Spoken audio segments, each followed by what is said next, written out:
What's going on, everybody? I got caught off guard on that one, but as always, I'm your host, Chris Pinto. Welcome to the Fantasy First Rounders. Let me get my guys up in here.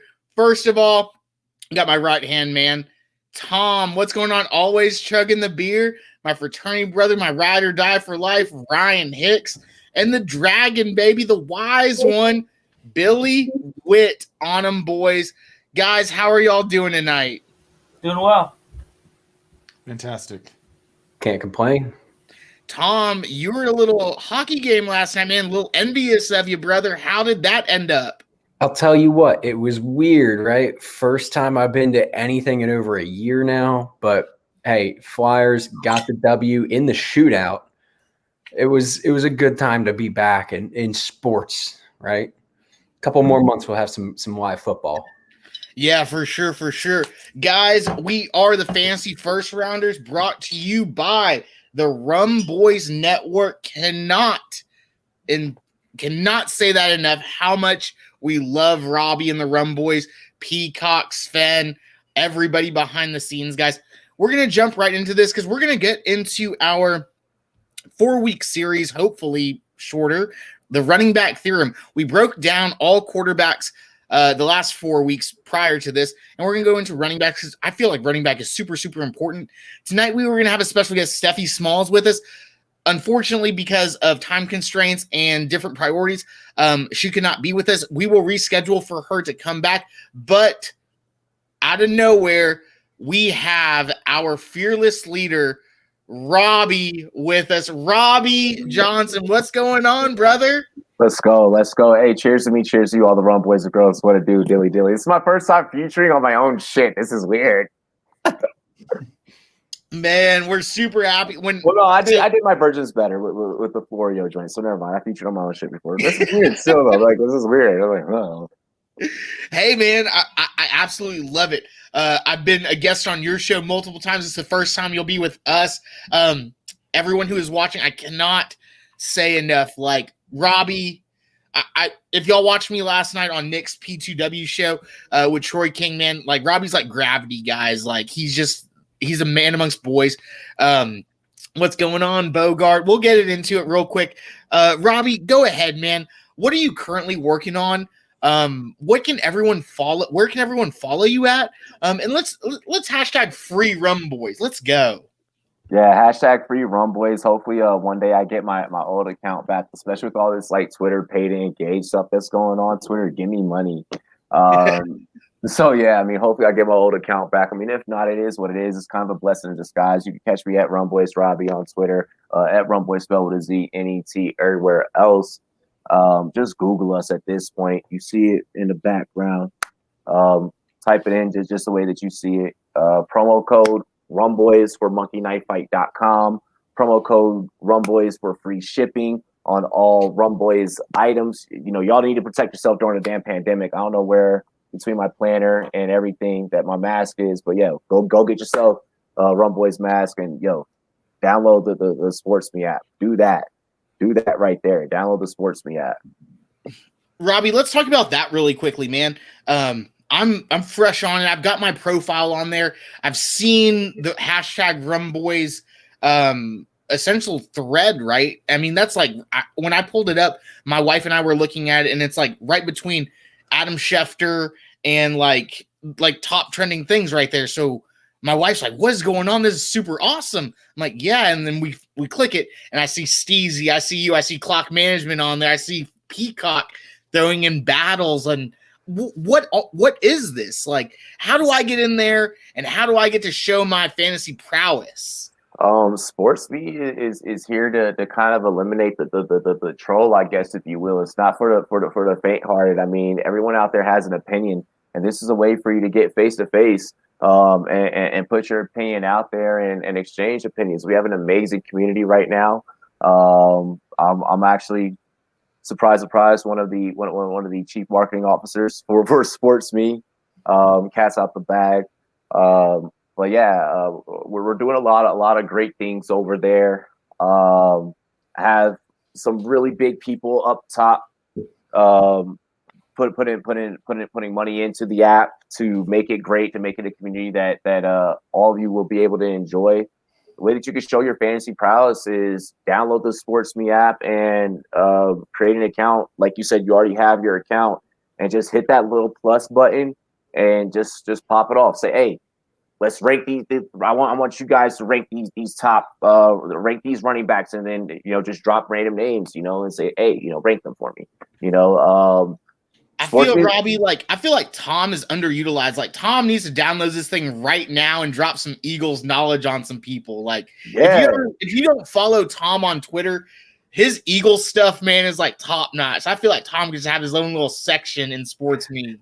Exactly. No, and that's dope. That's what's dope is like everyone kind of has like their own stuff. And like with a lot of the enhancements that are going to be coming, invite only, man, a lot of the new features that are coming right now. We have it super simple to where guys that are of our age can easily utilize it, because TikTok is a little bit weird. You got to dance and do all this shit. Like, no, we just trying to talk sports and get straight to the chase. So, get on with the SportsMe community, grow with us, create your own community within the sports community.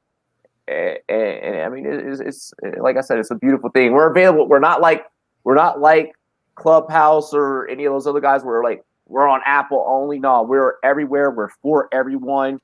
Download it and let's pop off some good discussions. Like, and it's not just battles like take versus take. It can be any discussion that you want to talk about, and yeah, it's dope. It's dope. Well, let's move on. Let's ask the hard-hitting questions now, guys. I want to talk to our fearless leader, Robbie. Robbie obviously has fantasy prowess, and he's been playing fantasy for a little while. Guys, we all have our own favorite draft strategies, and everyone pretty much knows what I'm talking about. I mean, we're going to be in our own podcast league with some guys across the pond. But, Robbie, what's your favorite draft strategy? We're talking about in super flex, also one quarterback leagues. Are you drafting running backs? Are you drafting wide receivers? I know you're a wide receiver at heart. So I know and you can see special things in certain players. So what's your strategy when you're going into these drafts, especially right now with it being dynasty season? You're absolutely correct about the wide receiver thing. But I am more so known. People that have played against me in the industry know that I'm usually going to go running back heavy at first. Well, I won't say running back heavy. I'll go balanced. I'll go running back. Then I'll try and go receiver. Kind of traditional almost. But I'm also willing at any given time to be water when I'm in that draft room. So just because I may say, yes, this is the strategy that I'm thinking. And just because it may start off, looking like, okay, he's going to go running back heavy. I already know what he's going to do. Don't get used to that, because I will do whatever I want. And I'll more than likely sometimes do whatever the hell's going to fuck you over the most. I love it. I mean, sometimes when the value's there, right? I'm sorry. Yeah, I was just saying best player available strategy. I find myself winding up there often. Yeah. BPA is honestly one of the best strategies, and when I was talking to James Cole yesterday on our show, he had mentioned it. The first 5 rounds kind of don't fucking matter. Now I wouldn't do some of the things that he said that he would do, but I mean, yeah, the first 5 rounds, I'm willing to be like, fuck it, I'll do whatever I want, because round one, if pick 1 or pick 2 bust, like, it's not going to fucking matter. Like either way, it's all going to be dependent on how well you drafted after that, and then your waiver wire moves. So be water. That's my strategy. Billy Whitt with the waiver wire moves. He's our waiver wire guru over here, Robbie. He'll definitely keep you locked in. Robbie, what's your favorite format and scoring system? Because Billy, why don't you take this away? What's your favorite? And then you and Robbie kind of talk about this, because I think y'all have the same scoring system that you like. Yeah, I really enjoy PPR. I still had a standard league up until about 3 years ago. That way, I finally got the old school dudes for back from checking stats in the paper to bring it into PPR. But I really enjoy PPR. I feel like it's a more accurate measurement of some people's performance rather than the league that I kind of brought into the new century. You only got a bonus for yardage if your guy hit 100 yards. So you got 10 points once he hit that. But if he had 99 yards, no points for that. So I really like the way everything's kind of been brought in, fractional points, PPR. I think we're in a really good place right now in the industry for, really talking fantasy and everybody having a general idea of where everything kind of comes from. That PPR kind of seems to be the glue that holds everything together right now. Yeah, I'm gonna agree with you, Billy. And by the way, fellas, welcome to the pirate ship. We appreciate you, fellas, and all the hard work that you guys are putting in and are about to put in. But I gotta agree with you, brother. In terms of PPR, but I really enjoy those two QB superflex leagues. I just feel like you get more out of your competition that way and you get more out of the waiver wire picks when it's not like, oh, well, this QB didn't pan out this week. I'll just drop him and I'll pick up someone else. Like, and if I want to go back to that guy, it's like, no, these are my two guys. Like, and if one of them gets hurt, then it dwindles, or I need to hurry up and go get their second stringer. I really love Superflex. I think that it pushes us as analysts to appreciate what happens on TV a whole hell of a lot more. I mean, Ryan's biggest thing, when I first got into Superflex and I talked to these guys about Ryan's biggest thing was you cannot be quarterback poor, right, Ryan? Yeah, especially in dynasty formats. If you get QB poor in a dynasty, you're just looking at look at the Browns for 10 years, like until they got Baker. You don't want to be the Browns. You can't, and especially in a Superflex, you can't not have quarterbacks in Superflex dynasty. You will not win. Like it's just as much as I am RB all the time. If you're sitting there and there's been 20 quarterbacks off the board and you don't have one yet, oh my gosh, you're in big trouble. Exactly. And when you have the two QB kind of strategy or two QB setup, it allows you to really exploit being water. And you can, if you want to, people that were afraid of going QB early, now you get to experiment with going QB early. You could just be like, oh shit, like Josh Allen doesn't seem like a bad play now. Like, yeah, it's okay. And that's why I really appreciate it. I feel like it makes the draft room a lot more comfortable. And I also enjoy attaching a full IDP with that 4D line, 4 linebackers, 4 CBs, or 4 DBs. Let's go.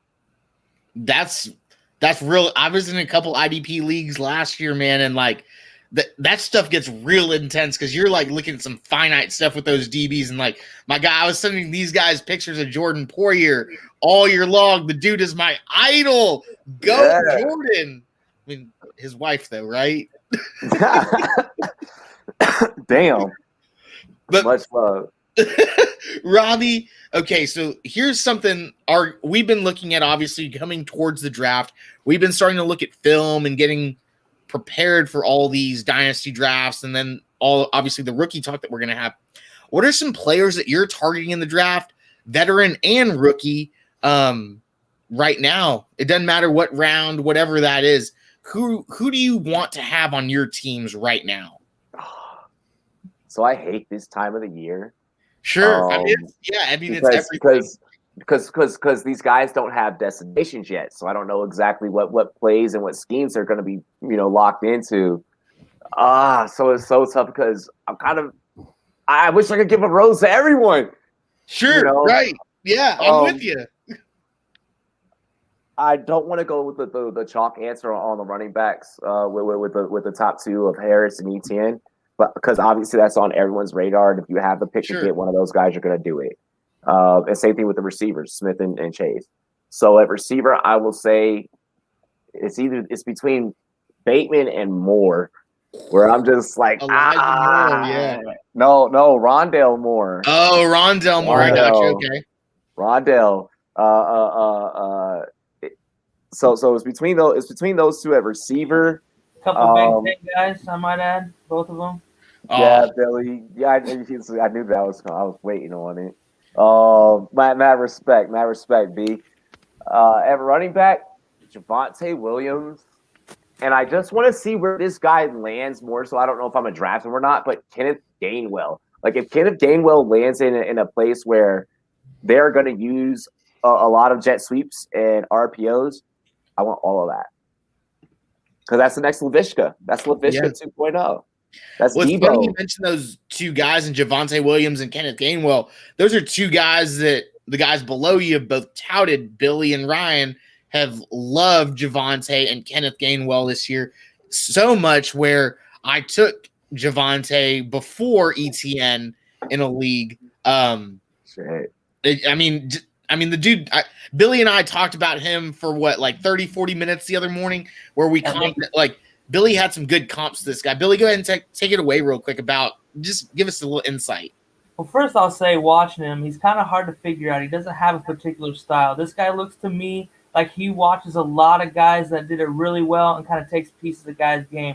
I see some LaShawn McCoy in some of the stuff he does. Now, not the stop and go in the open field type stuff, but just the way he gets around the corner, the way he's kind of patient in the backfield. His feet can stop, but he still hits a hole, and not in the Le'Veon Bell sense, in like an early Eagles, Shady McCoy sense. Also, the way he gets out and catches balls in the flat and the way he gets upfield, long stride, reminds me a lot of what Arian Foster did in that Texans offense back in the day. I really like Javonte Williams. I'm still watching him. He's one of those guys that I just want to see more, because I'm still just watching him going, man, there's pieces of so many guys. You mentioned Aaron Jones. He definitely has that feel, kind of shifty but powerful when he has to, but kind of like when you least expect it, So I bet if you ask Javonte Williams who he models his game off of, I bet you the guy has a list of guys that he watches, because I can see it when I watch him that he's taking pieces from all over the place. And Ryan, what's your 2 cents on Kenneth Gainwell, man? Because I know you're an Antonio Gibson truther. Yeah, I can't get over the fact that he kept him off the field when Gibson was there last year. I know he didn't play this year. I don't care. That's just less mileages on him. For me, that guy, watching Gibson, realizing the special talent he is, and this guy kept him playing wide receiver. So there's something here. I also have to say one thing. I'm actually higher on Carter than Javonte Williams from the brief tape I've seen on both of them. I see a lot of the Michelle Chubb combo, but I see Carter as Michelle, and I realize that hasn't translated well in the NFL, and you'd want to get Javonte in that.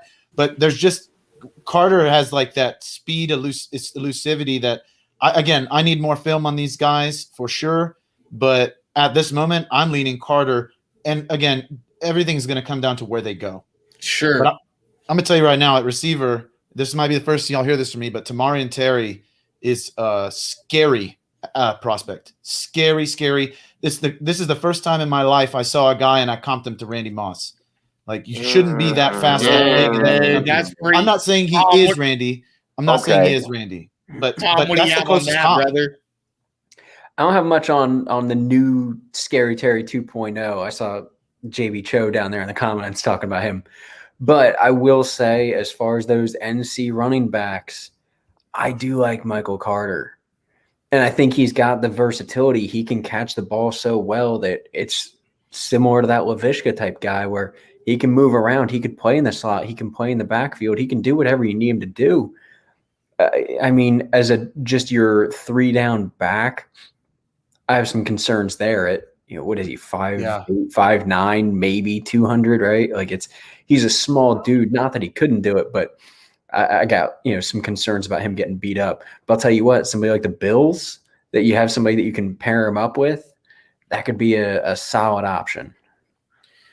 Man, let me ask you this, because this is a guy that is not getting a lot of he's not getting a lot of talk about right now, but he's a Big Ten guy, Billy, and I know you've seen him talking about out of the GOAT's alma mater, Go Blue, Michigan. I'm talking about 6'4" boy Nico Collins. Okay, yeah, everybody loves Nico. I mean, Nico, dude, you watched a film on this kid, and he's not getting a lot of hype right now, and I don't know why. I guess he didn't play a full year or something like that. I don't know, but I love him. Billy, you're muted. It happens. Oh, my bad. One of us each time, Robbie. Like, you just have to go with it. It's going to happen to one of us every time. Yeah, I mean, this guy's a huge body type of dude coming out of Michigan, wide receiver U, pretty much. I mean, another Michigan product, maybe lacking on the overall stats, not a lot of receptions, not a lot of yards, but the touchdowns are up there. 6 touchdowns the year before last, 7 touchdowns last year. This is a big guy coming out of Michigan, body type. And, hey, you got to like Michigan wide receivers, man. For sure. Robbie, I know you're a busy guy. You just came off your oh, no, we're good. I got time. We're good. Well, all right. Well, yeah. Robbie, what can we expect from the Rumboyz? What can we expect from you? Because you got a lot of things in the works that we can't talk about too much, but maybe you could shed some light on. I mean, not too much. You know what I'm saying? Like, people still got to chime in and tune in just a little bit. You know, give them a little taste.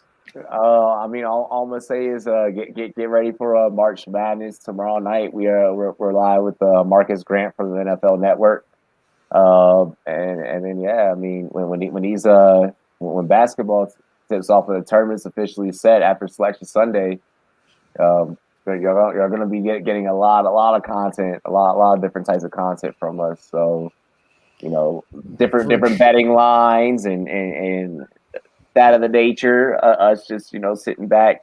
I'm probably going to just start tossing together random crews, you know, a couple of you guys, a couple of, you know, Sven and everybody, just a couple of unwrapped guys, and just sitting back, having panels, shooting shit, talking up games and reacting to games. NFL draft coming up. And we may or may not see Rumboyz at the fantasy convention in Canton. Still awaiting that word. So, yeah, that should be fun. Yeah, that the Canton thing, man. Like, when I saw it, I was like, God, there's no way I can make that. I'm here in Texas. I got my daughter. There's just there's a Dallas one coming apparently, so maybe Ryan and I can make it to that one. Bro, that's why I was like, Canton. I was like, what happened to the joint that was in? I think it was like Fort Worth. Fort Worth, right, Billy? Yeah. And there was another one like that was like in like San Diego, and I was like, "Yo, I've been in this shit long enough that someone's like, no, it's always been in Canton." I'm like, no, that one must have always been in Canton, you know, because there's like I was like there's like 5 major conventions that like go down, you know, so hopefully the other conventions saw that this one is gonna happen, and I like to go party in Texas or San Diego. Canton's a little. We'll have to take out like a big weekend at the Mayan Ranch in Bandera. Go look it up, Robbie. I don't know if you know it. Go look it up. The Mayan Ranch in Bandera. I went there when I think I was like 19 or 20. Spent a weekend there. Bandera. I'm looking this shit up right now. Go ahead. I'm checking. No, you're good. I mean, I was chilling in some hot water springs. I mean, there was a lot of lamb, donkeys, crazy stuff happened there. Good. Oh yeah, this is great food. This is definitely some fucking Texas shit for sure. Hey, Robbie, that's Ryan's ranch. That's Ryan's ranch. Ryan, you have a ranch? Well, my family does. Oh, okay. Shout to the homie Dylan from SportsMe. Hey, Rumboyz at the Mayan Ranch for a weekend. Let's roll. He got a ranch, and I'm like, yo, I'm down. We could do a live draft there and shit. I don't know, like check, you know, shit. Well, Robbie, awesome to have you tonight. Obviously, as our leader, man. Want to have you back. Hopefully, one of us can represent the fantasy first rounders on After Dark coming up here pretty soon. Ryan and Tom have not been on that show yet. Both these Ryan, you need to get on that thing. Tom's a drinker. Tom deserves an evening on After Dark with Rumboyz. Hey, you need to talk about drinking. Already, man. I got this week all booked up. So I mean, next week we can definitely make that happen. Tom, Ryan, just be ready to fucking go. Well, Tom, Ryan, Billy, let's cheers our fearless leader and Robbie. Here's you. Here's me. Dilly, Robbie. Dilly, y'all. Hey, y'all have a great show. Hey, we'll catch you later, Robbie. I'm gonna go ahead.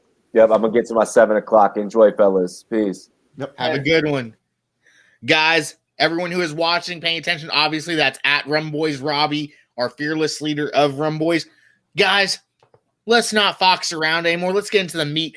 Let's talk about the running back theorem coming up right now. We're gonna break down team by team the running back situation. Right. We're gonna start off at the top of the order at the Arizona Cardinals, Cliff Kingsbury out of San Antonio, Texas.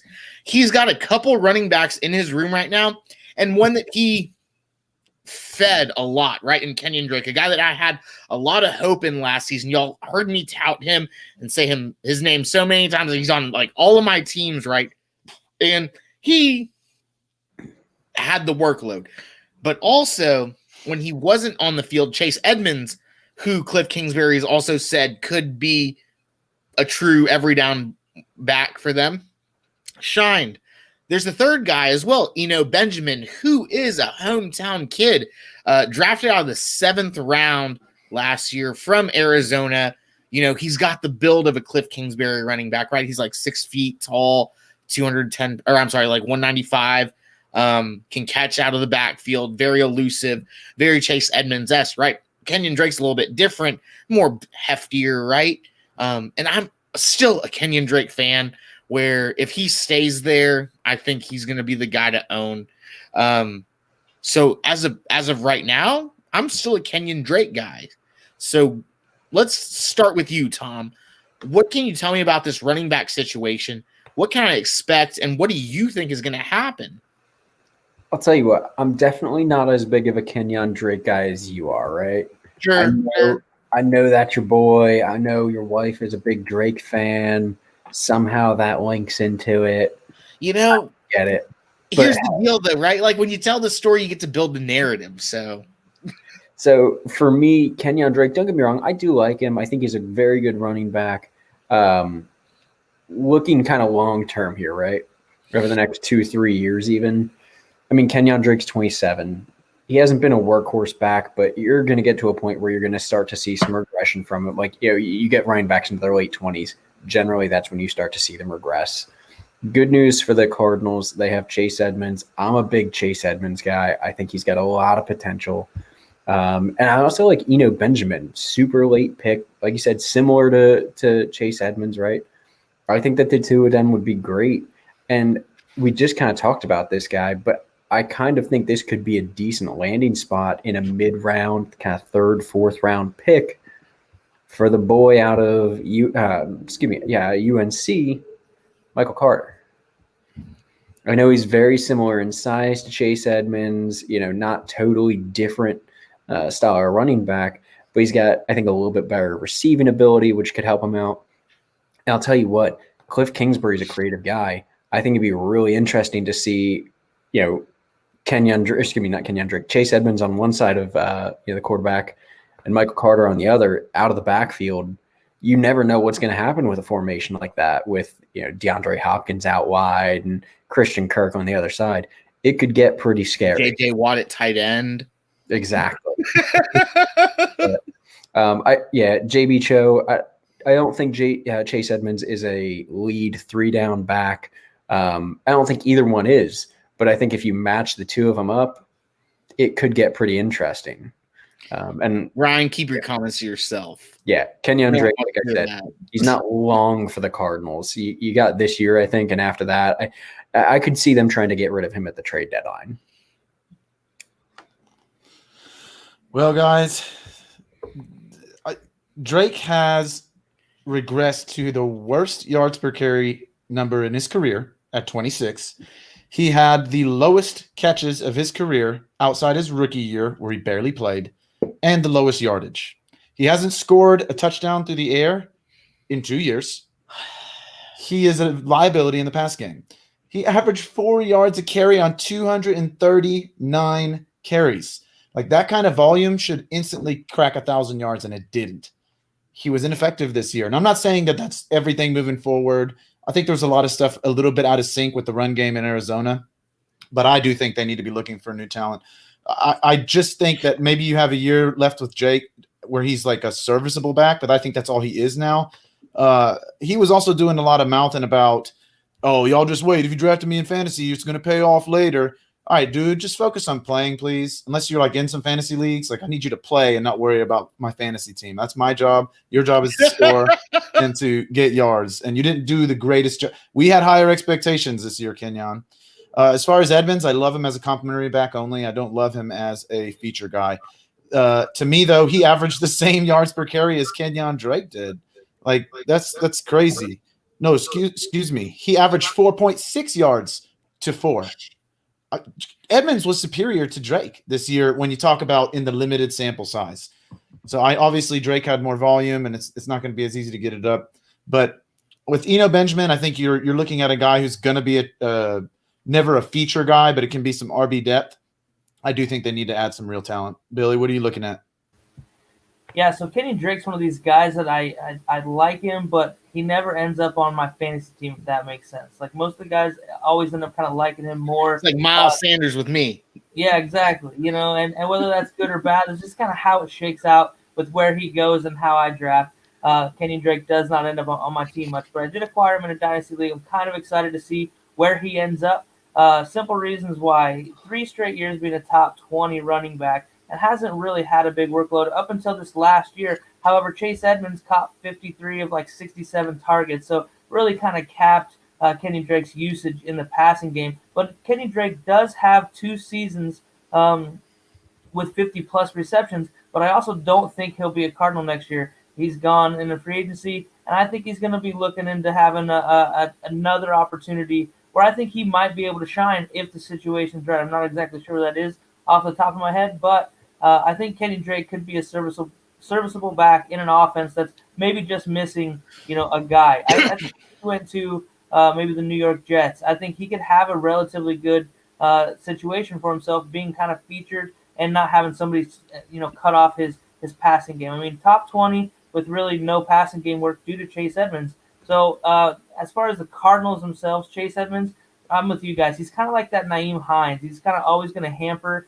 the starting running back, the bell cow guy there, because he is really talented, especially in the passing game. He's a mismatch.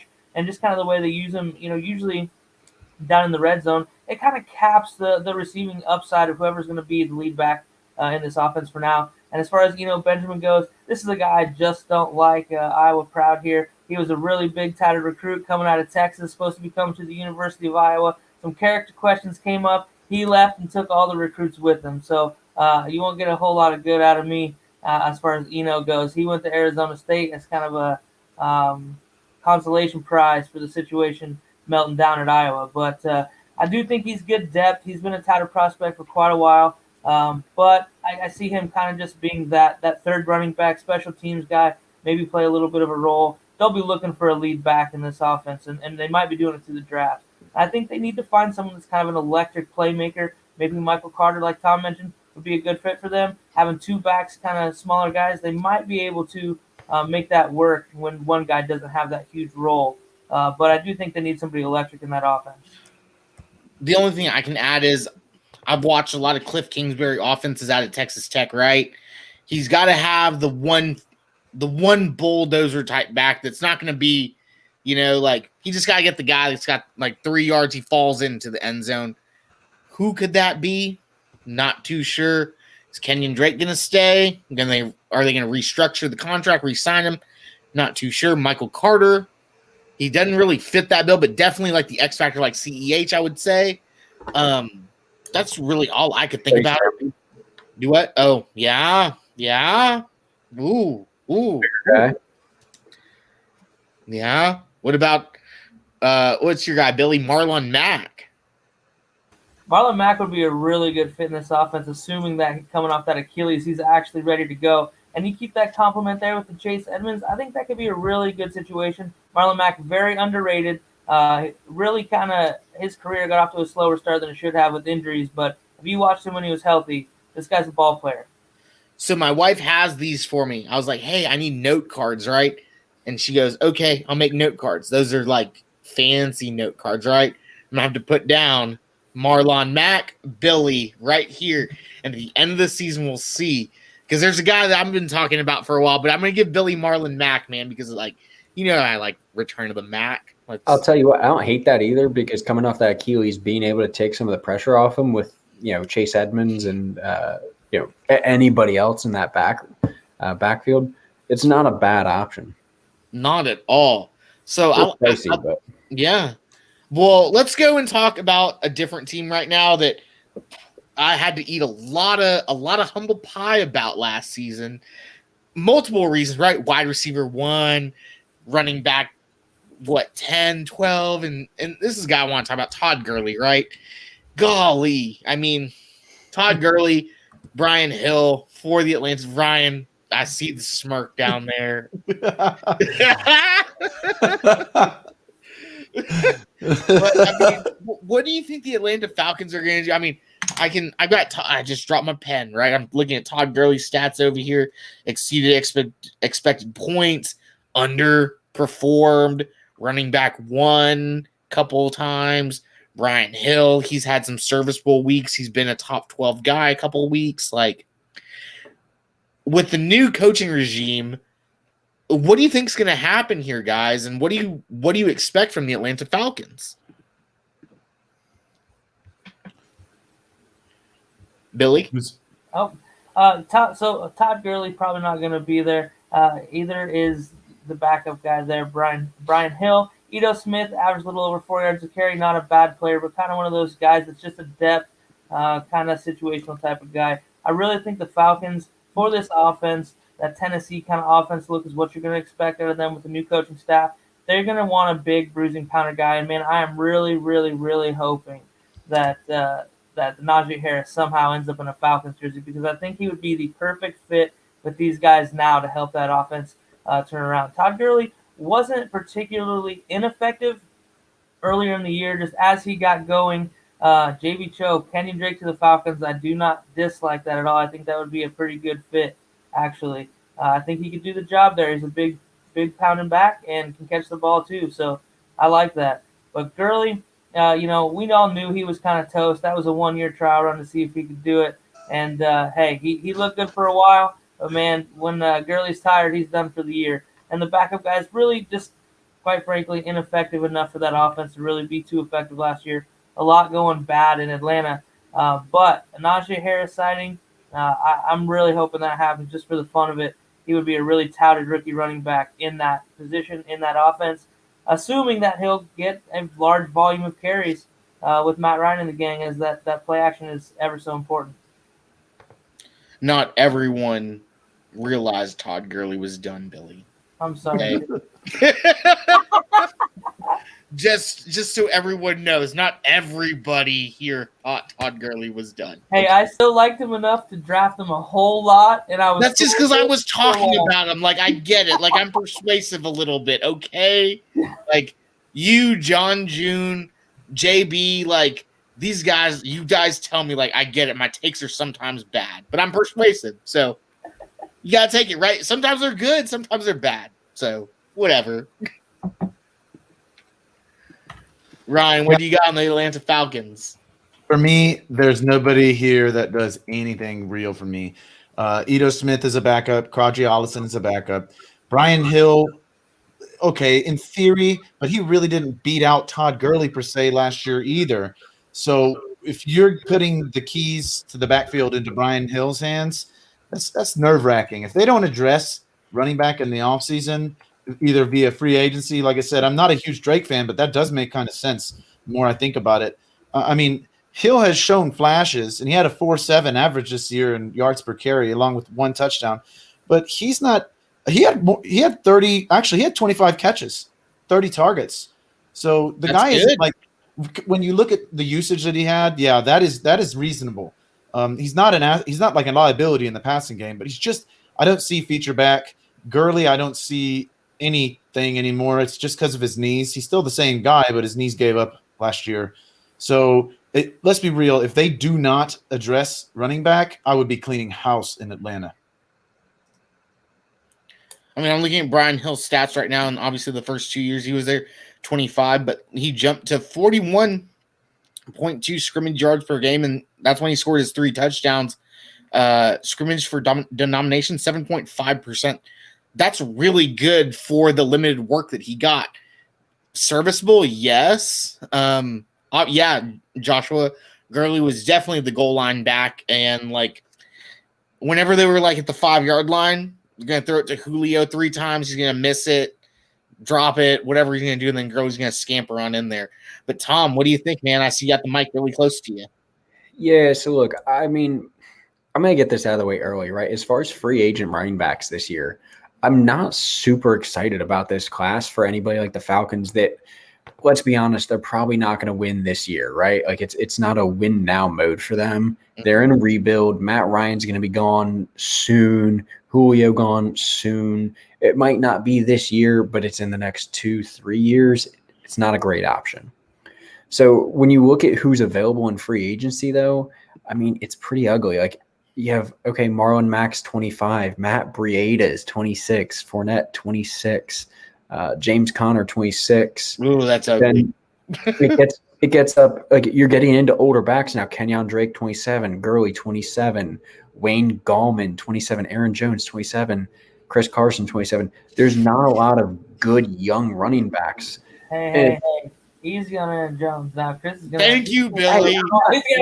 Billy. I'm not trying to down Aaron Jones. Aaron Jones is a fantastic running back. The issue is that by the time the Falcons are competitive again, he's 29, 30, 31. Yeah. Right? Give the juice. How old Adrian Peterson? Give the juice to the Texas running backs. Man, if Aaron Jones goes to Atlanta, I think they win a lot of games. I don't know, though. Like that defense is atrocious. Right? And a that lot of has other issues, right?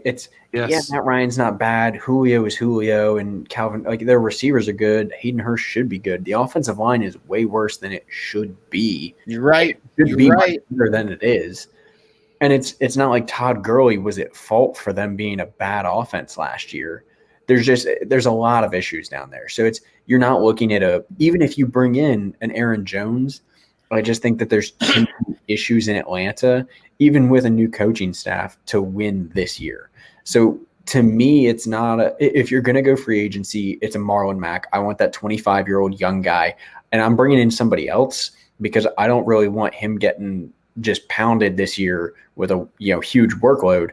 I want to let him kind of not take a year off, but not take a beating this season, right? I want to keep him fresh for the next 2, 3, 4 years. To me, number 4 in the draft, I think, right? Something like that. Falcons, yes, sir. Number 4. Yeah, doesn't make sense to go running back at number 4. I'm doing it. Najee. I wouldn't do it at number 4, though. To me, it's either number 1 is trade back from number 4 into the middle to late first round and take either Etienne or Najee Harris, or at second round, 4th pick, who's available there. And it's probably going to be one of those two. I don't see a lot of running backs in this class going first round. Maybe one. It's probably Etienne. I think it's going to be similar to last year where we saw CEH go in the last pick of the round. Well, sir, Maurice Jones-Drew has 3 going in the first round, and he knows something about running back. RB heavy. He knows how to play running back. Right. RB heavy, boy. But even if both of those first 2 are gone, I mean, hey, you still got the boys from North Carolina, whichever one you want, whether it's Williams or Carter. Both of those would be fun in Atlanta. Guys, let's move on. And Tom, you're gonna kick this off after I spill a little bit, right?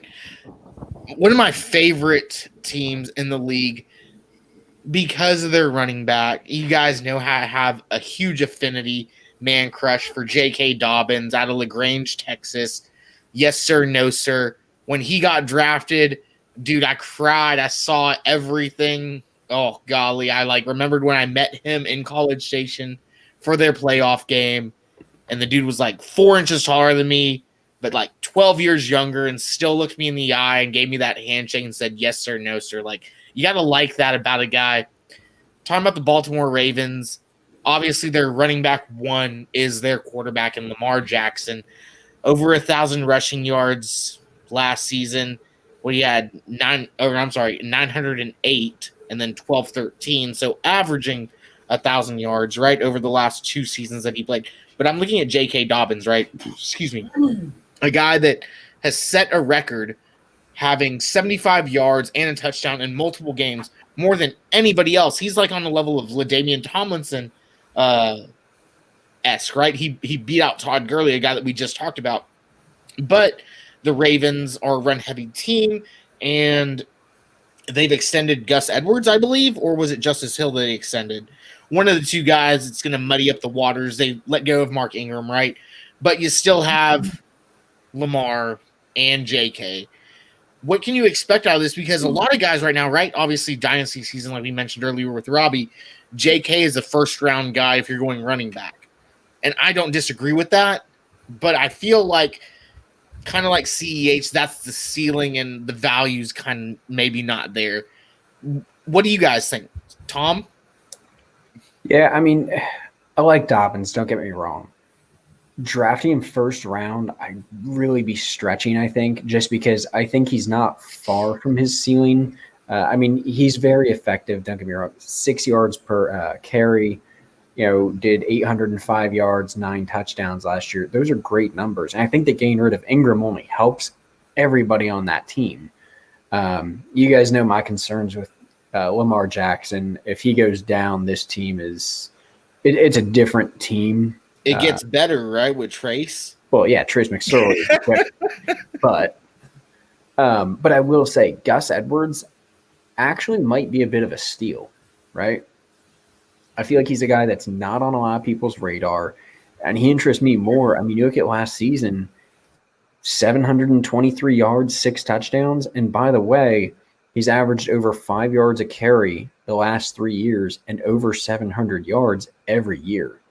As a late-round guy, that's not a bad option. So, yeah, I mean... I'm on mute real quick. Tom, can you address this? Bogard says this down here. J.K. Dobbins still got Jackson and Vulture TDs. Aside from that, I'm still about J.K. in the 3rd round of redraft. What do you think? That's pretty accurate. Fair? I'd go 2nd to 4th round for J.K. Dobbins. Again, don't get me wrong, he is the top running back. I think he could do 1,000 yards this season. But it's as long as Lamar Jackson's there, they're going to have to call some pass plays here and there. And by pass plays, I mean quarterback runs, because that's what he does. Ryan, what are your thoughts? Yeah, I'm all over J.K. Dobbins, and I have him valued a little higher. I'm more in Pinto's line. They can't throw because they don't have a quarterback, so they have to run. So what are they going to do? Like every year, they're going to lead the league in it. So no more Mark Ingram. Lamar, okay, if he keeps running like that, it's a ticking clock. He's not going to last. Eventually, they're just going to have him sit back there and run when it's 3rd and long, whatever it is. He's going to still use his legs, but they can't have him rushing for 1,000 yards every year. They probably will, and he will probably be out of the league sooner rather than later. But I'm all about JK because that team loves to run. They run a lot. They supported 2 good backs. Gus Edwards, I'm with you, Tom. Steal. That guy is 240 pounds. He just runs people over. He is the big, like, I could see him transitioning more into like the thunder and lightning with JK because Edwards is kind of a liability in the pass game. But when you look at the run game and the short yardage, good Lord, Edwards is a load at 6'1", 238. The dude is yoked. He plays like it. He runs people over. He's literally a power back. You're going to worry about it. Justice Hill's also sneaky, but it's just not going to be there for him unless one of these guys go down. But I did remember liking him coming out, and he just got caught into a crowded backfield. He might be an interesting guy to snag up in Dynasty if he leaves Baltimore. I would be curious to see if he could become like an RB2 somewhere else because the emergence of Edwards really kind of wrecked that. And then JK is going to be the man. So for me, I like him a little bit better. Yeah, you're right. Jackson doesn't check down because he never throws it to anybody really, except for the tight end. That is fair. He does throw to the tight end. Love Mark Andrews, but that's beside the point. I don't like this offense that much except for anybody who runs the ball because they run the ball a lot. So I'm all about JK. I'll probably take him earlier. And in Dynasty, I totally get it. If you're trying to look at a young running back, JK makes sense. He can do it all. That team should be competitive with a solid defense and a solid run game. And then I like Gus Edwards. He's not that old, and he is a bruiser. He will get some goal line looks. What do you think, Bill? Real quick. Do you know what happens when Lamar Jackson goes down? Robert Griffin comes in. Very few high major recruiters looked at the 6-foot-tall, 180-pounder and said, quarterback. No.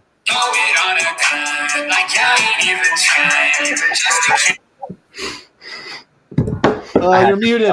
You're muted. You're still muted.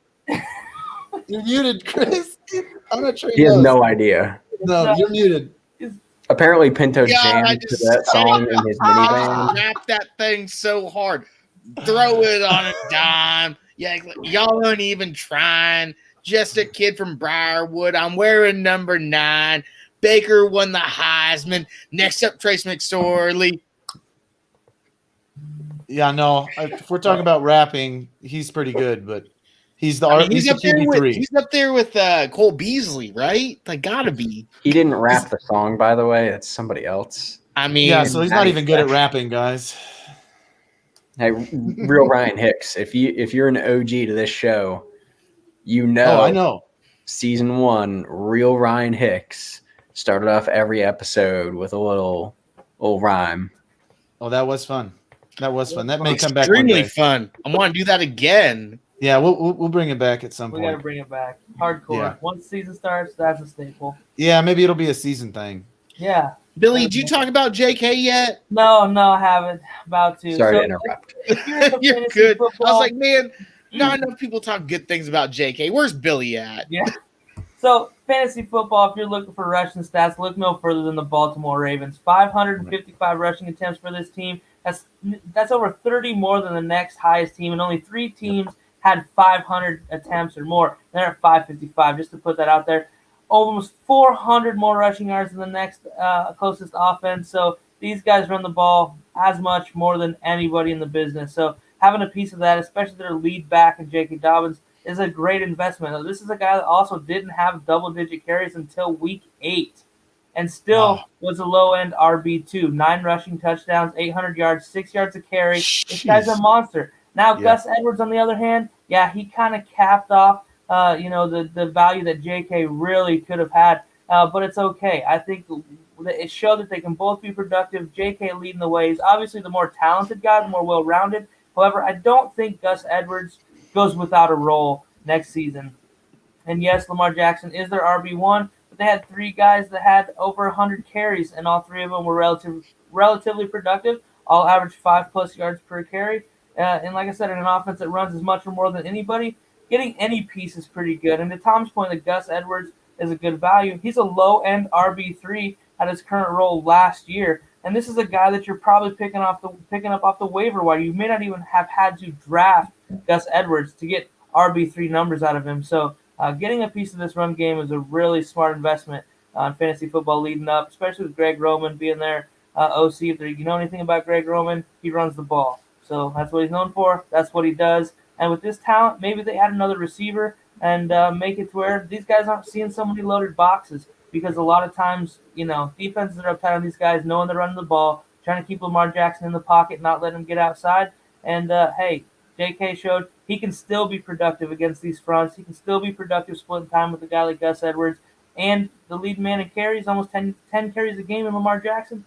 I really like JK. I love where he's going. The ceiling is very, very high for this guy. If Gus Edwards were to go down and he were to be the lead guy and get all the work, man, this guy could be a perennial top 5 type guy week in and week out for you at the running back position. Absolutely love it. Obviously, I'm going to have to – I'm not on mute, am I? Okay, I'm not on mute. Okay, cool. So moving forward from that, I'm accolades all day, every day to Billy about that. We're going to go talk about the guy, Josh Allen and the Buffalo Bills, who very much like Lamar is their running back 1. Josh Allen had what? Let's look, 109 or is that 100 depending on the year? Over 100 rushing attempts over the past 2 years, which ties last year, rookie year, Zach Moss. Devin Singletary has had over 151 both years.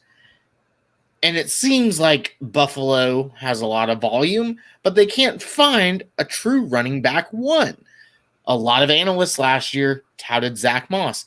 Analysts this year are still drafting Zach Moss extremely high. Devin Singletary is falling very, very much. In my mind, I think Buffalo will go get a running back in free agency, in the draft, somewhere. One of these guys is not going to be the guy for you. So I'm fading both of these guys pretty much. Billy, you ended us with the Ravens, so you kick us off right here, brother. Yeah, this I've said it a bunch of times. We've been talking lately. A couple of the dynasty drafts we're in, late rounds. I'm targeting anything I can get out of this Bills offense right now, kind of similar to the way we did the Chiefs a couple years ago.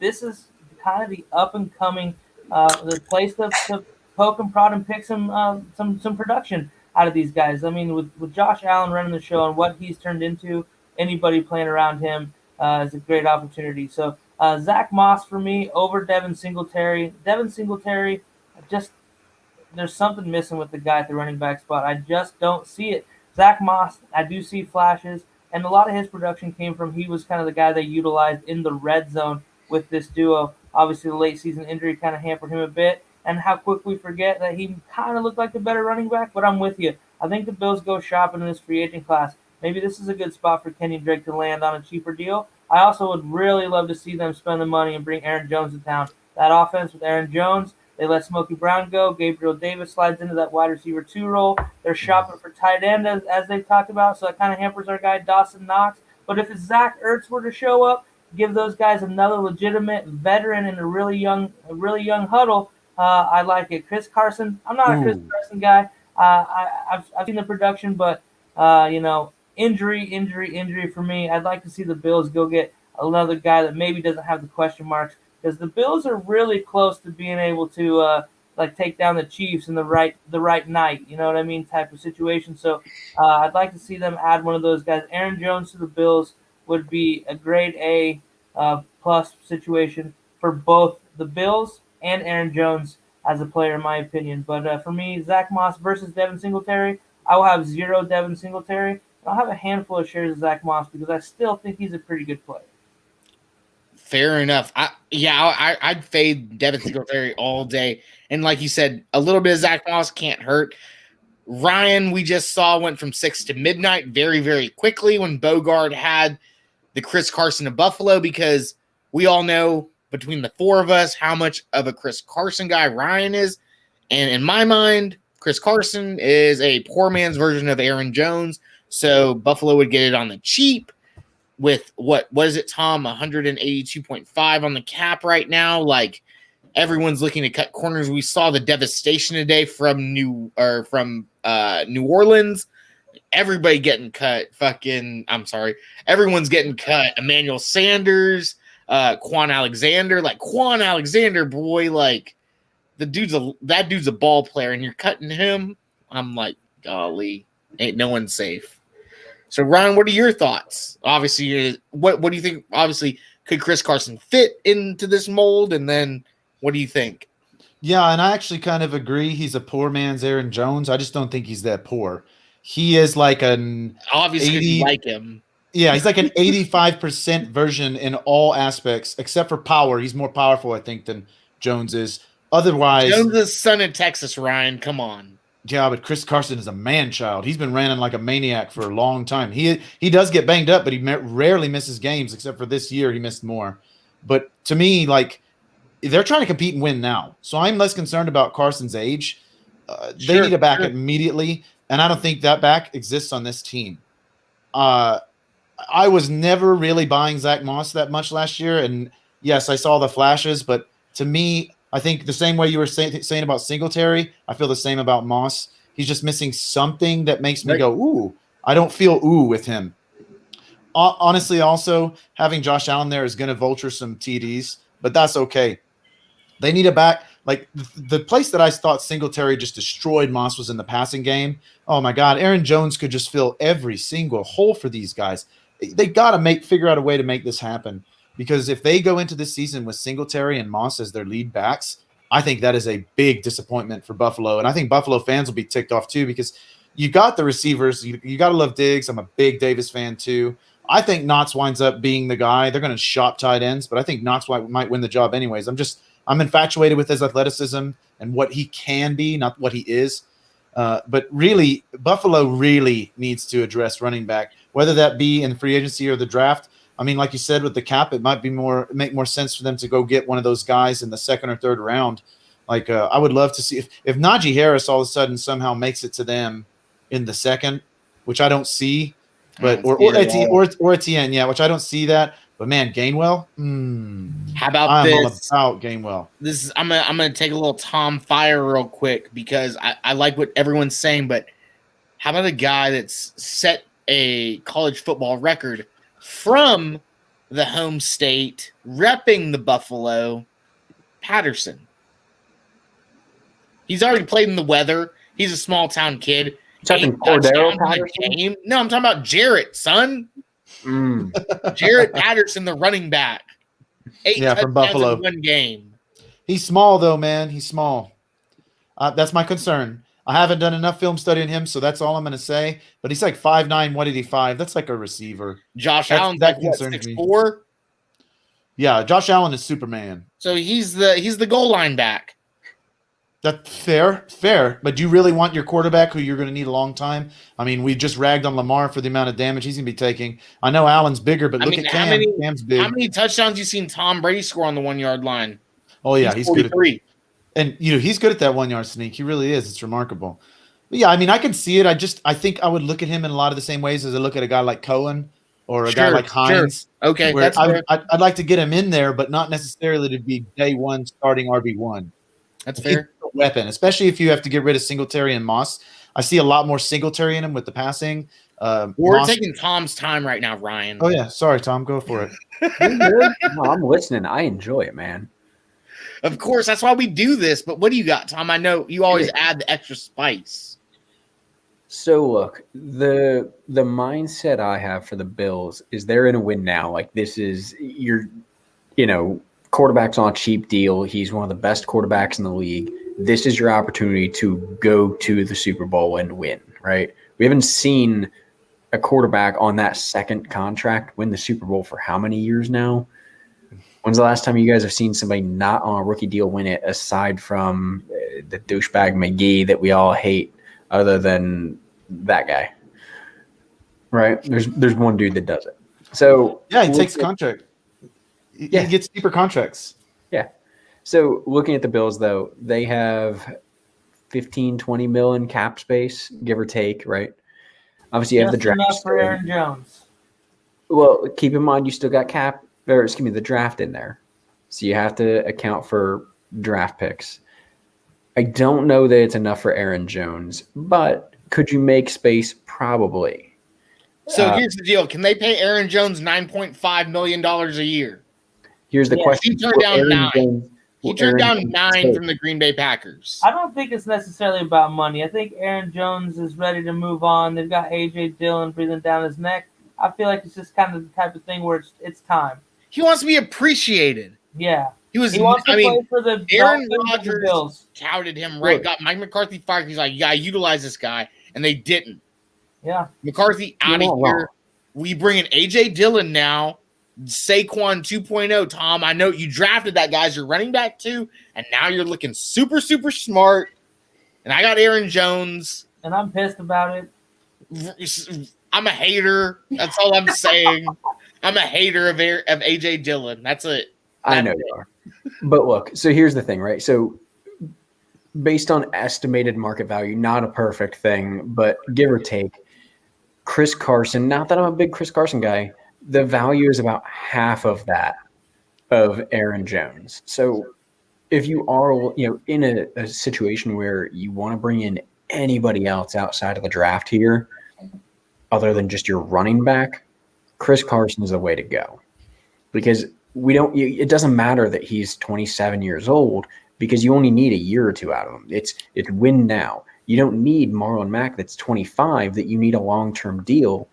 You need a guy for a year or two. You're going to go win the Super Bowl in 2021 and call it a day. And then bring in somebody else or develop one of these young guys you have in Singletary and Moss behind somebody that knows what they're doing. I think Aaron Jones is the better option, but Chris Carson is, again, cheaper and numbers-wise isn't way off. Again, not the biggest Carson guy, but if you really want to break it down and talk about what makes sense, he makes sense, and cents make dollars. Hey, so let me ask you this, Tom, the dollar and cents on them boys. Damien Williams. You knew I was going to talk about it at some point because I love the guy. Should have been the Super Bowl MVP. The Chiefs were a running back away from beating Brady and some bad calls and some refs, blah, blah, blah. I will give you guys that because we talked about that all Super Bowl Sunday.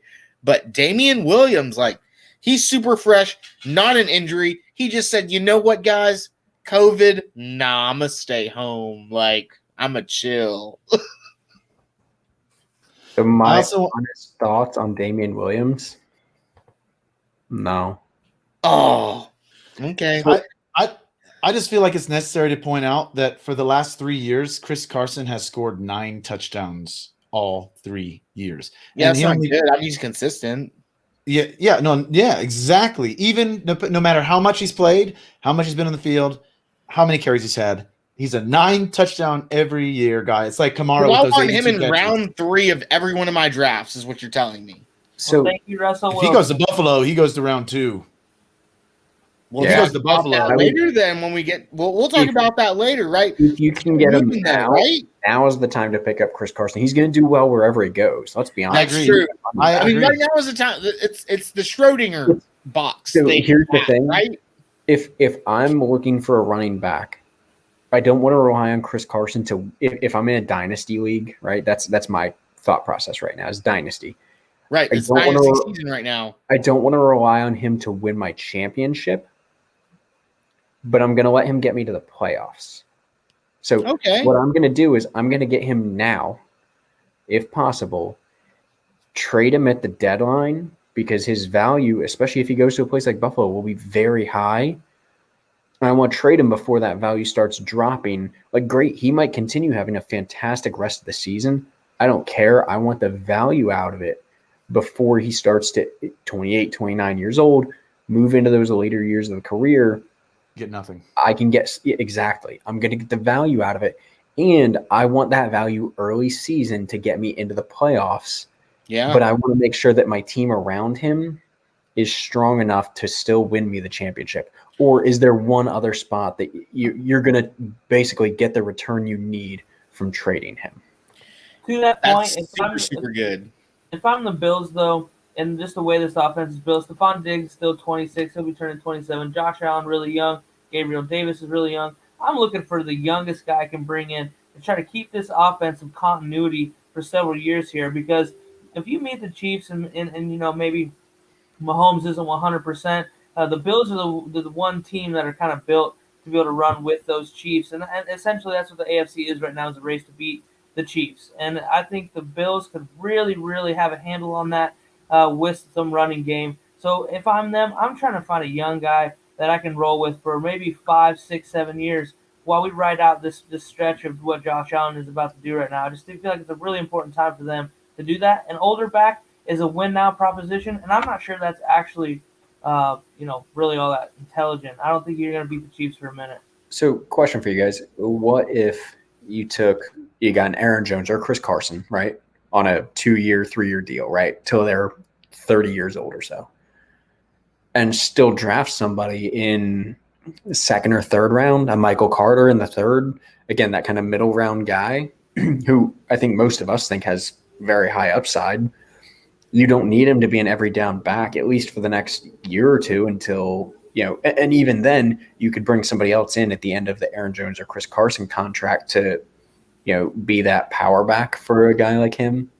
What are your thoughts on that? My thought is, okay, so Chris Carson, you bring him in, everybody goes, okay, Chris Carson could be pretty good there. If you bring Aaron Jones in, there's going to be a lot of talk in Kansas City about what they need to do to get better to prepare for this Bills team. And that's what the difference is to me. I feel like if you're going to go get Chris Carson, it's kind of is he really all that much better than Zach Moss? I mean, we're talking a couple years difference in age. Zach Moss in 2 years, could he be Chris Carson level? I've seen enough to think that it's possible. I'm not going to say I think so, but if you bring in Aaron Jones, they're instantly, in my mind, the favorite in the AFC right now.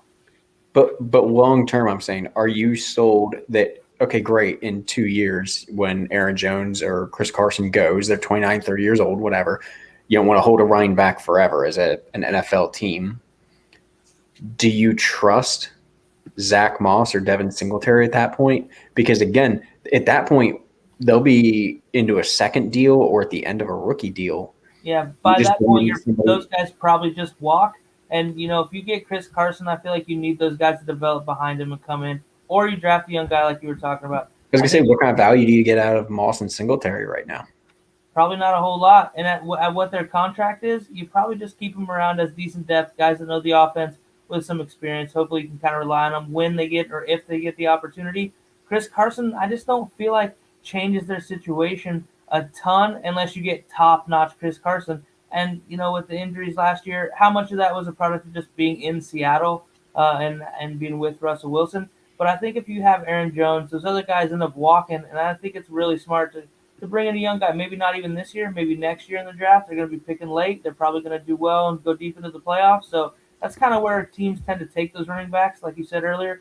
Not a lot of teams draft running backs really high. I mean, there's a few guys like Zeke that it works with, but there's a handful of others that it hasn't. So with the Bills picking in the 25 and later pick, that's a really good spot for them to maybe add a running back next year behind a guy like Aaron Jones or maybe Chris Carson too, or Kenyon Drake, like we mentioned earlier. I think it'd be a really smart move for the Bills.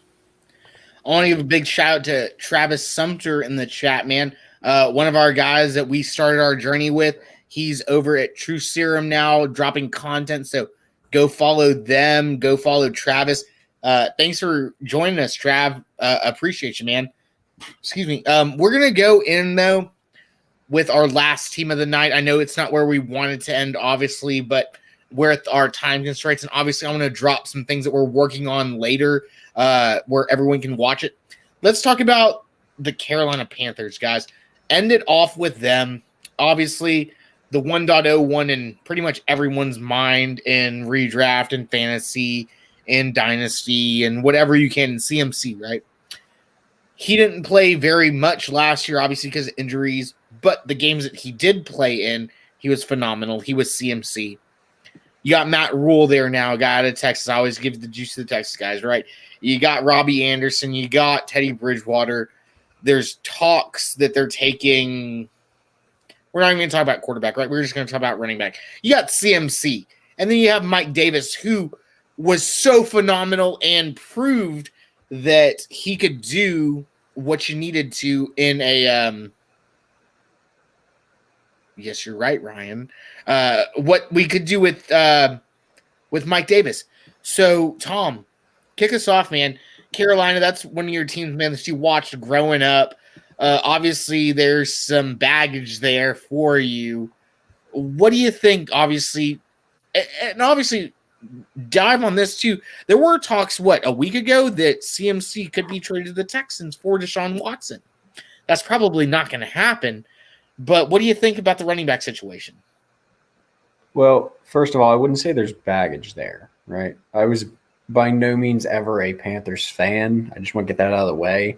I grew up in near Charlotte, so that was the team that was on TV no matter when they played. Born and bred Eagles fan. But if CMC were to be traded for Deshaun Watson, I do think it's a mistake. You guys know I'm big on Teddy.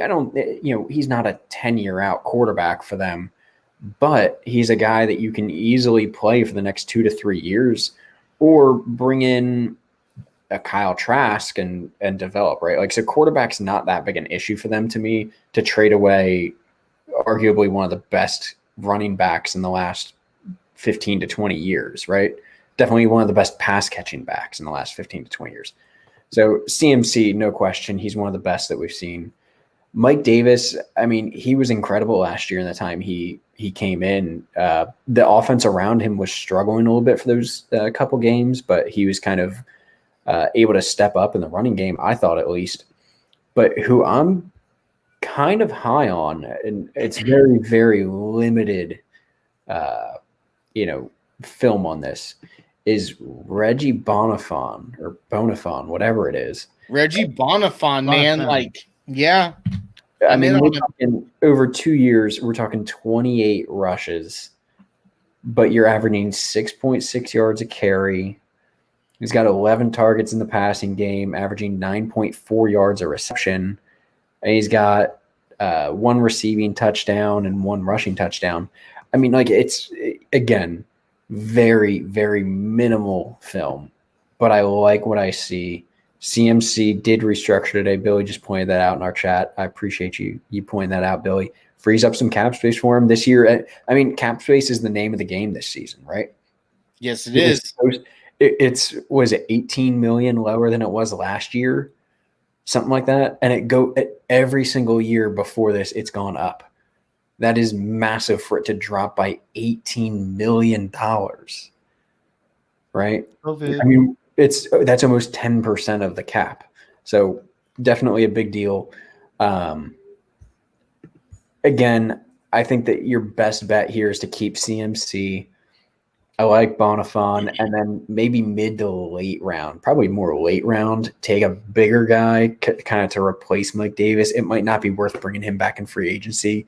You got a lot of holes on defense. Your offensive line needs work, but take somebody late that you can use as that power back to go goal line.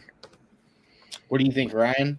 I think optimally, if they can get Mike Davis back, they should, but he might be expensive. To Tom's point, he might. He had a better yards per carry average last year than CMC. Now, granted, we're joking around with small sample size, and no way in hell am I trying to actually insinuate that Davis is better than CMC in any capacity. That's not what I'm saying. I'm just saying he was pretty effective last year, and he's versatile. He can play out of the backfield. He can catch the ball. He can run with power. He's deceptively quick for that bowling ball size that he is. But to me, CMC is more than just their running back now. He's their wide receiver one. He's so much of that offense. If you want, you got a long way to go. You're never going to get the value back for him. I know I agree with you, Tom, about not holding it back too long. But man, when a guy is as good as he is, you can't let him not. Travis is right about that because I had Mike Davis. I was a CMC owner, so you can't be that overweight and play that many games. It's just not. I'm just kidding, Mike. Old school Eddie Lacy, late in his career. Yes. Eddie Lacy.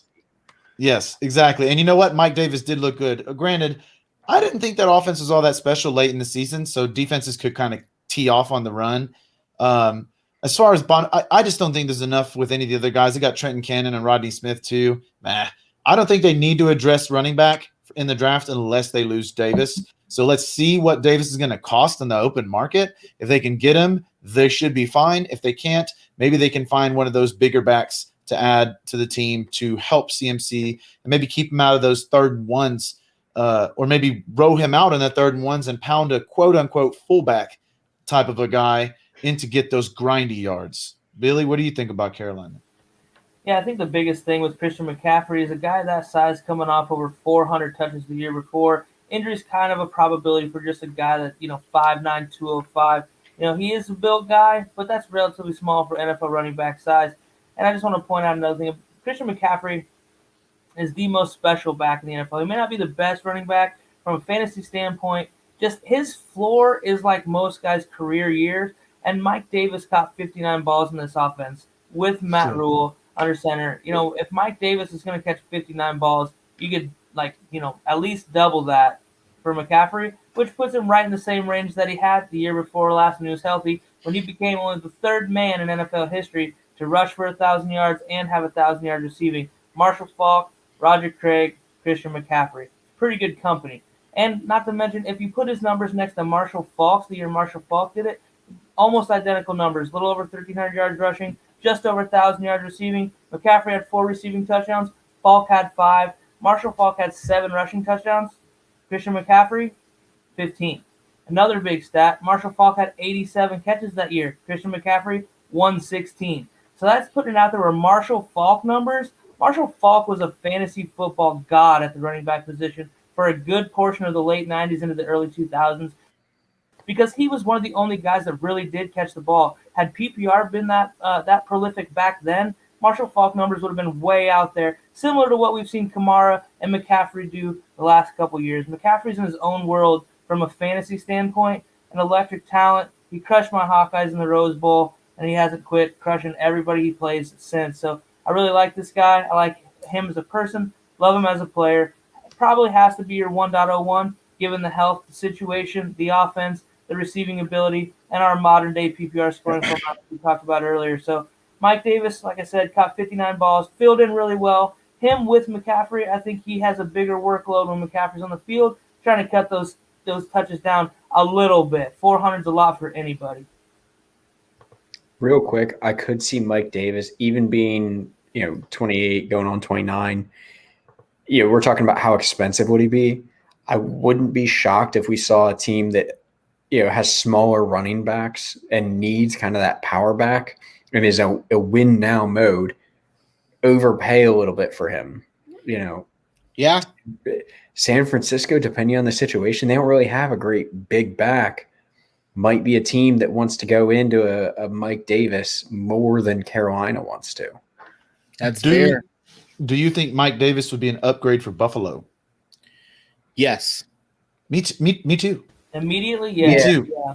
A little bit. It's a little bit. It's a combo, though. Dude, you're not. You not watch Devin Singletary last year? The dude was NFL running back. Hot But garbage. my gosh, and Zach Moss, rookie season out of COVID, right? Very limited sample size.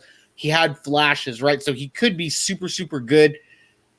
I didn't see it last year, and neither did any of the analysts, or there'd be a lot of people running around with their, a lot of people running around about Zach Moss. So I don't know.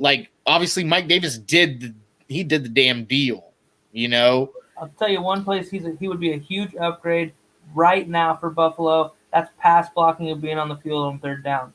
Immediate, Absolutely huge impact correct. for that Buffalo Bills offense. Huge. Man, I agree. I think for all of those little factors, he would be an upgrade.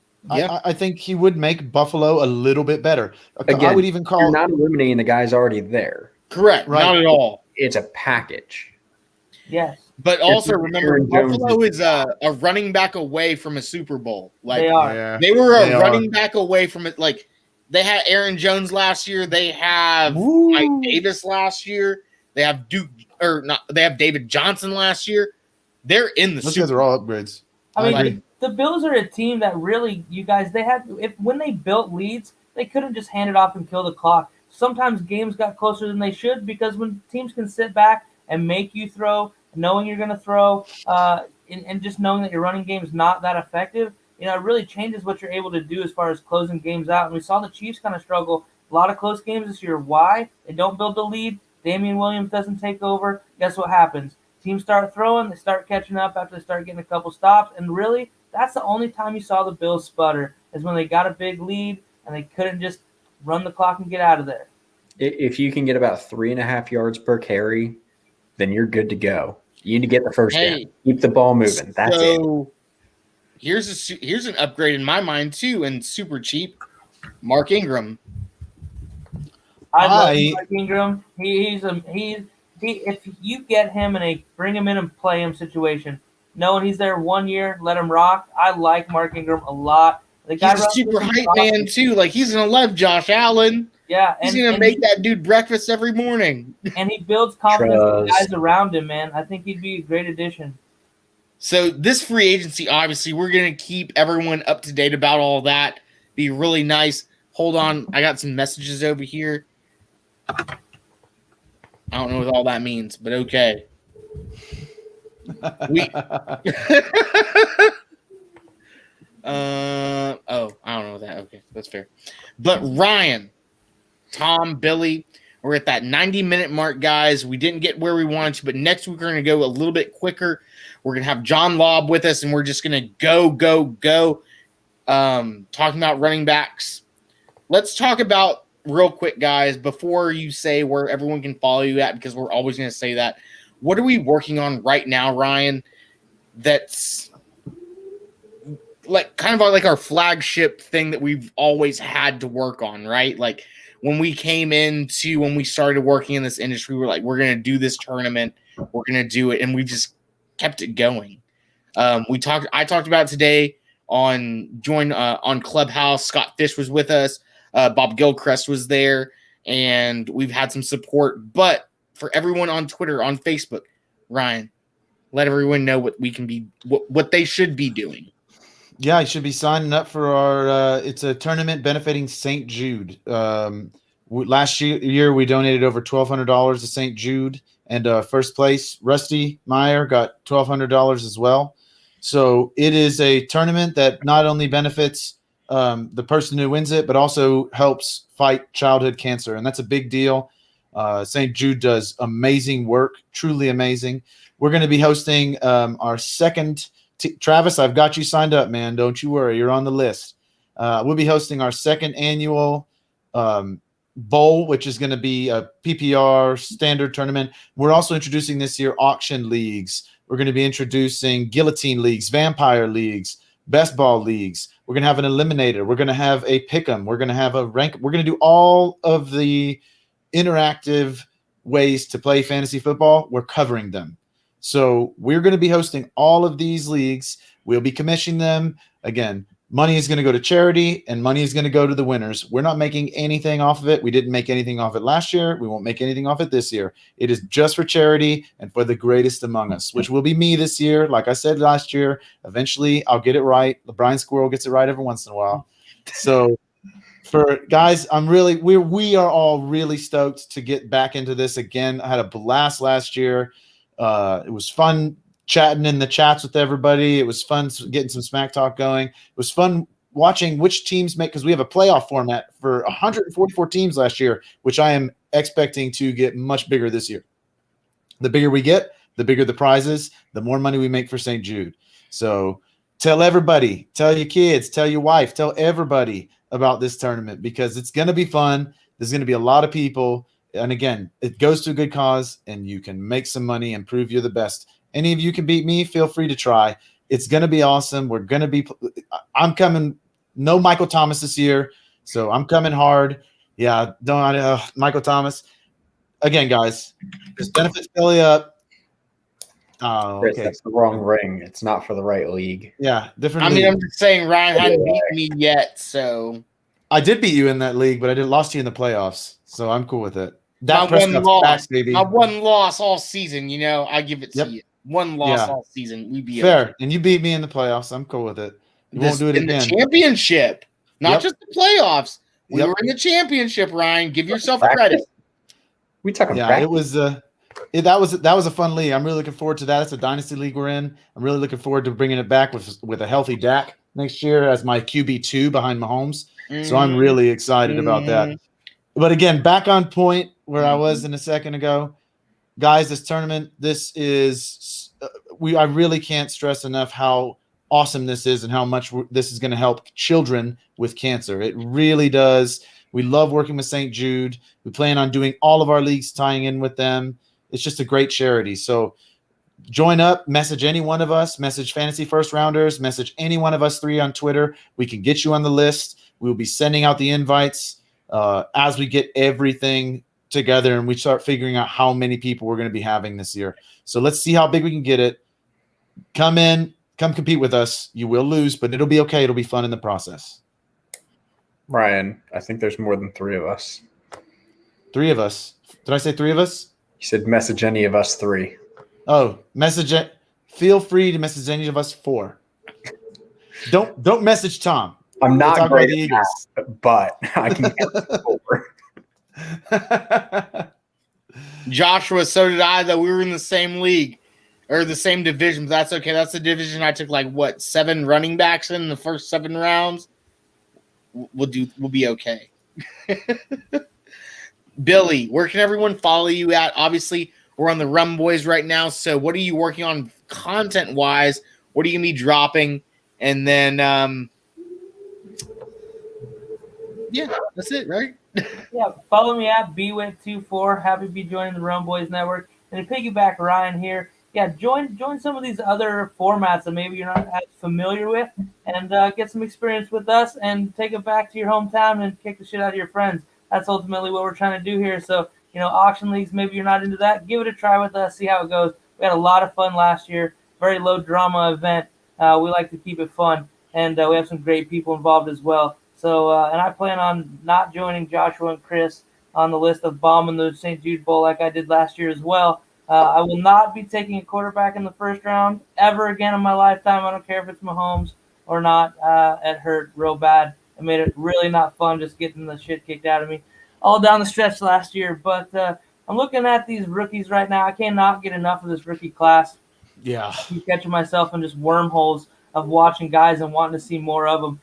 These kids these days coming out of college, man, these guys are ready to play more and more than ever before. So watching tape, it is watching these highlight films, these tapes. all these things, some of the games that are on, throwback stuff like that. God, it's so fun to see some of these guys that I wasn't as familiar with living in the Midwest. I see most of the Big Ten, so branching out a little bit, I'm loving it. So that's where I'm at. Waiting for some of this free agency to shake out. I want to drop some content on maybe some implications of free agent signings and where these rookies might land. Just some, hypothetical situations of what might be fun leading into 2021 come draft night. One thing I forgot to mention about what I am working on, I got too caught up and excited about the bowl to talk about. I've got a QB Dynasty Rankings article already ready to go. I got my RB1 in flux right now. The RB1 is tough, guys. It is. It is so much easier to do redraft running back rankings, but Dynasty running back rankings, I am bashing my head into the wall right now. Wow, It's tough, man, because how do you look at a guy like Gibson and compare him to a guy like Kamara? I'm not saying I have Gibson over Kamara, but he's a lot younger. And when running back careers are so short, so it's difficult. Let me ask you this. So last night I was on Nick's show, Play to Win, and it was me and Troy, right? Troy and I literally we could have had World War III all night long. And it was just crazy because we disagreed about every this or that, but it was not World War III, right? The main one I want to talk to you guys about, I was going to text you about, was Saquon versus JTT. Troy took Saquon, I took JTT, and we both had our implications, we both had our stats, right? But to Ryan's point, how do you take a guy like Saquon, who is Saquon, right, versus a guy who's younger, who is not Saquon, Antonio Gibson versus Alvin Kamara, right? But in my mind, I got to take JTT because of the X factors, all that kind of this and that. But I mean, what do y'all think? You're talking Dynasty, right? Yes. Right. Like we're talking about Dynasty, and it was my 1.02 versus Troy's 1.02, CMC 1.01, or Patrick Mahomes in Superflex. But Troy went Big Blue. I went with Billy's. Where do they play, Billy? The Lucas Oil Center. There we go. The house that Peyton built. Saquon. Yeah. Hey, shit. Hey, he did. I've been. It is quite beautiful. The whole end of the stadium opens up when they want to let the weather in. Great place. Hey, boy, get it going, right? Yo, Carson can't wait to go shoot some freaking ducks out that thing. They threw a lot of ducks in that thing, but they probably went for touchdowns, so we'll take it. But as far as Saquon versus JTT, real quick, Saquon 2021 alone might be enough to take him over JTT, and that's because Saquon is going full Kobe comeback season, and he's snapping in 2021. Yeah, I just want to is back. Yeah, my 102 is Christian McCaffrey because my 101 is Saquon Barkley. Again, and I know that backfired. That's your 101. Yeah. I mean, for me, I'm taking Saquon at every 101. I just don't think that there's anybody. This though, right? I've mentioned this last year.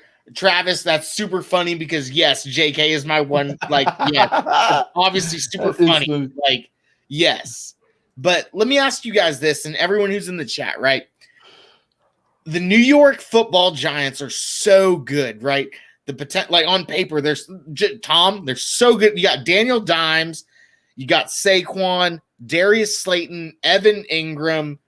Shepard's an excellent wide receiver too, right? And their line gelled, so good. Their defense is good. Their interior line garbage. Here's the caveat. They got better. The guys that I just mentioned. The guys that I just mentioned, right? They've played a total of 6 quarters together in their entire NFL career. How does that make you feel?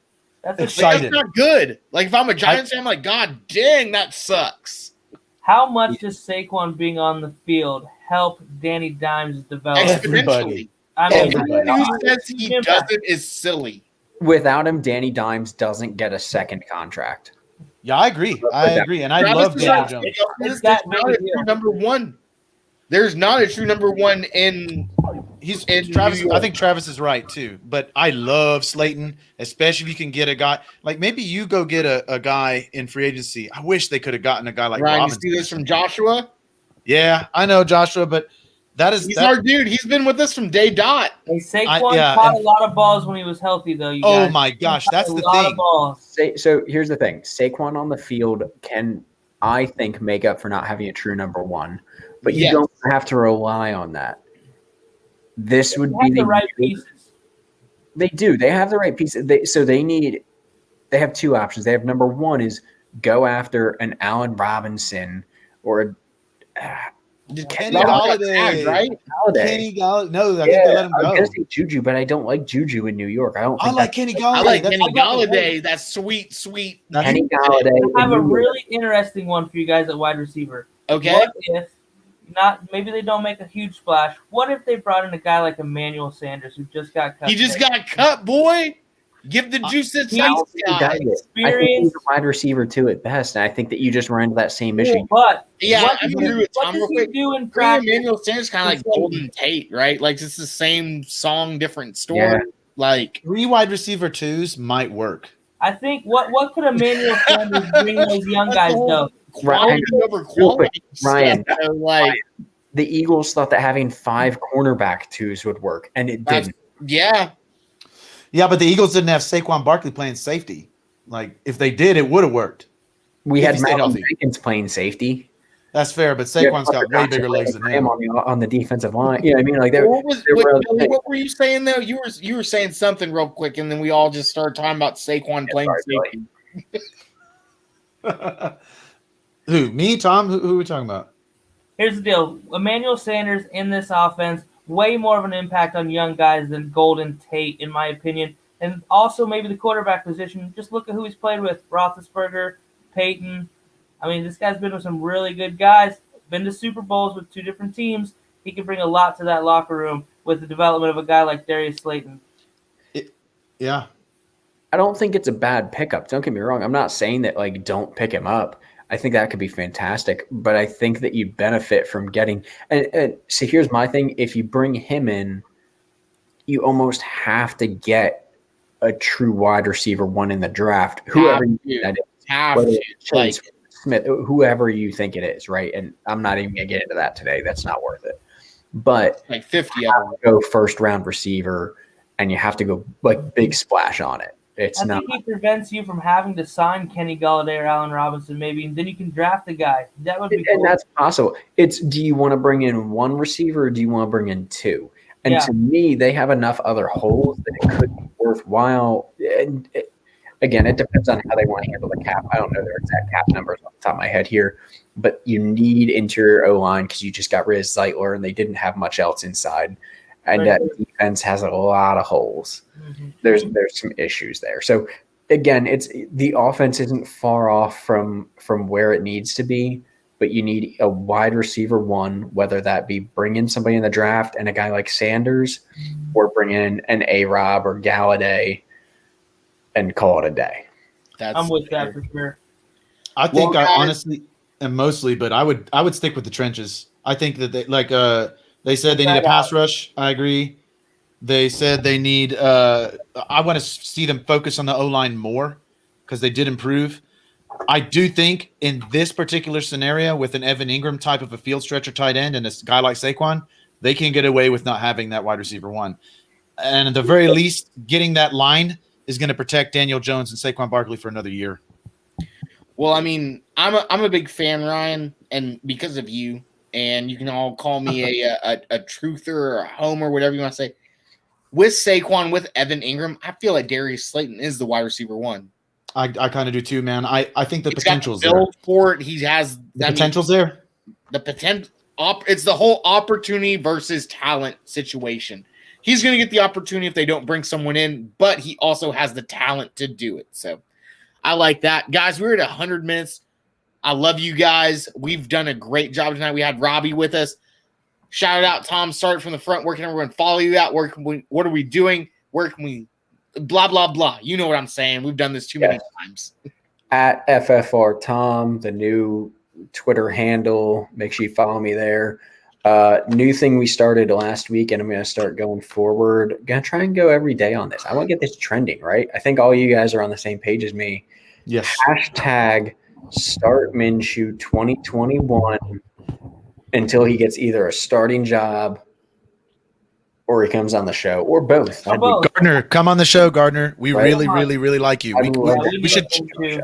We'll change our names to the Gardner Minshew First Rounders if you come on the show for 1 week. We will change the name of our podcast for 1 week. All summer. do- I don't give a shit. I like. I'll do it the whole summer too. I'm not speaking for everybody. I would do it for the whole summer too. I love Gardner. You can show up in a jockstrap and a mustache, bro. We'll all show up in a jockstrap and a mustache, and we'll just drink some beers and we'll talk about football and why you aren't starting in the NFL. It's total BS. Be like Natty Light 2 or Bud Light. Like you don't have any Case race episode with Gardner Minshew. That'd be a hell of a time. No, Gardner fancy Minshew comes football on. talking I will whatsoever, bust that just out. Drinking. As long as there's no Jack Daniels and hammers involved, I think we'll be all right.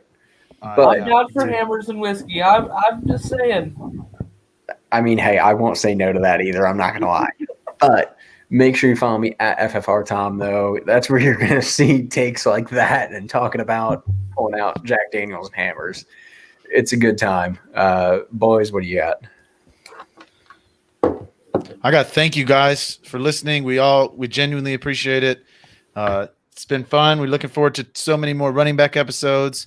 And then the draft is coming up. We're really excited about that. So stick with us. The best is yet to come. Yeah, you've heard me talk plenty. Chris, go ahead, man. Guys, obviously you can follow me at IECapasig. We're all going to be on the Rumboyz network. We're all going to be doing our guest spots. Guys, the fantasy football community is super, super awesome.